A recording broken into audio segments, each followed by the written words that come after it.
Hola mundo, hello world.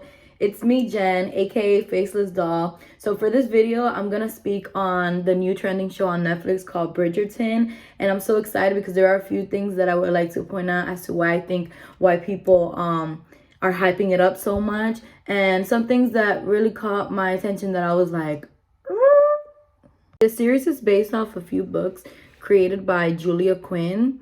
I have not read the books, but after watching the first season, I'm very open to reading the first book in order to have a greater perspective when the next season comes. Because let me tell you, there was a lot going on during the series. So I think it would be really cool for me to understand more so.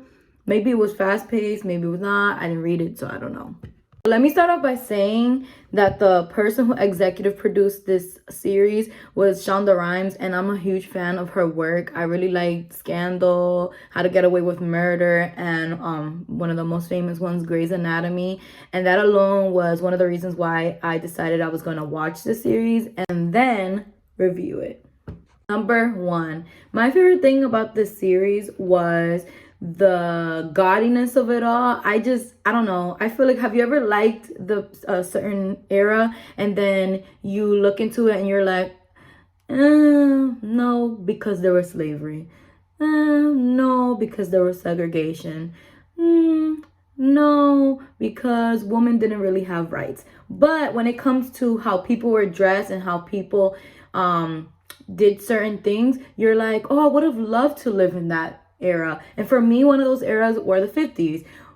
Would I want to be a 50s housewife? Not really. Versus now that I have a say in my house and I could tell my husband whether I don't like something or if I don't want to cook or if I don't want to clean. I just don't feel good today. Okay. That's the difference. Would I want that? Hell no.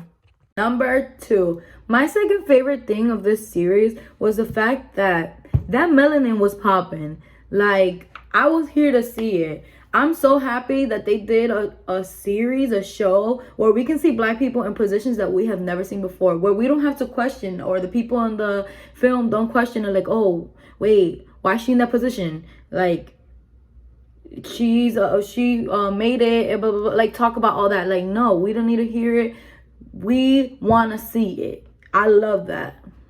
Although I feel like most of the speaking roles and most of the younger people were light skinned. They need to put more black people, real dark black people, in positions that they're not like the wise old woman or the crazy father, which you will see if you haven't watched it yet, the crazy father who don't want to deal with the deadbeat dad, basically. In these positions, like, I loved the show, but I'm kind of tired of the stereotypes, and we need to see black people in places that make sense. If you pay close attention, you will notice that there's a part where Lady Danbury tells Duke Hastings that if it wasn't for the Queen Charlotte, their people, guessing black people, wouldn't be elevated. So I'm gonna assume that comment is either a hint at another story or maybe more black people, or basically telling us that if it wasn't for the queen marrying the king, which is white, her people would not be in positions that they were in. So pay attention.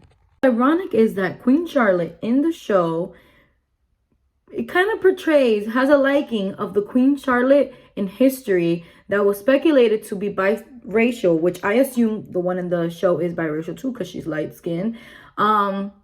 To be. I wonder if that has any correlation. I don't know if the love interest Duke Hastings was always supposed to be black in the book. Somebody tell me that, but I love him. He's so cute. He's adorable. Like, I'm sorry, babe. I'm sorry, but he's adorable. Like,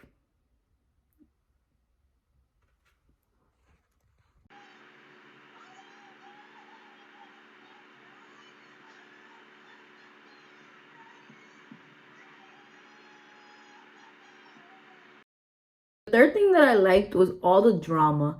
I live for a good romance, and all that drama literally had me like this during the whole freaking season. I wanted to know who was Lady Whistledown, who was that vieja metiche that's over here talking about everybody and knows everything about everybody else. But that is disclosed at the end. I don't know why, because I heard supposedly that was not in the first book. But anyways, they chose to do it like that. At some point, I kind of felt like it would be her, but then I kind of like hesitated really quick and was like, nah, it can't be her. She don't got that much time on her hands. Whatever. But one of the things that I really noticed, really liked, and I noticed, was that Lady Whistledown's voice is actually Julie Andrews. I love her. I love her. That lady is like my whole childhood. Like, I love Princess Diaries. Like, from the moment that I heard her voice, I was like, that's Julie Andrews. The fourth thing that I loved was the fact that that love story was jam-packed.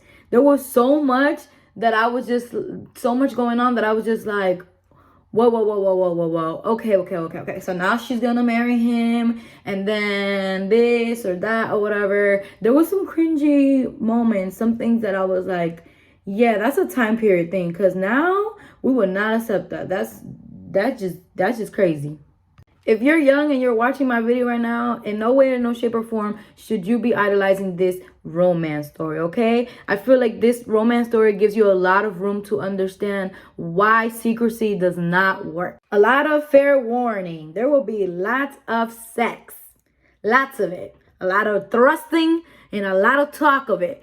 I don't mind it, but if you don't like seeing stuff and like that, and you get really uncomfortable really quickly, I think that it will be one of those shows that you be fast forwarding a lot. Something that didn't bother me but has bothered me in other movies and other shows was the fact that we were able to hear modern music in the show. Why it didn't bother me? Because it was classical music. It wasn't like somebody else was singing a song, or it was like played in a awkward point in the movie. Like, no, it was perfect. My favorite one was, I don't really like Thank You Next. I feel like it was like weird for a ballroom dance, but I really do like the Taylor Swift song. I don't remember right now. Wildest Dreams. There we go. Wildest Dreams. I hope everyone that's watching my videos has a safe and happy day. I hope you do me a huge favor and you like and subscribe to support your girl, because I'm gonna be doing more videos. I just won't stop. And yeah, go watch Bridgerton. Go watch it. Bridgerton.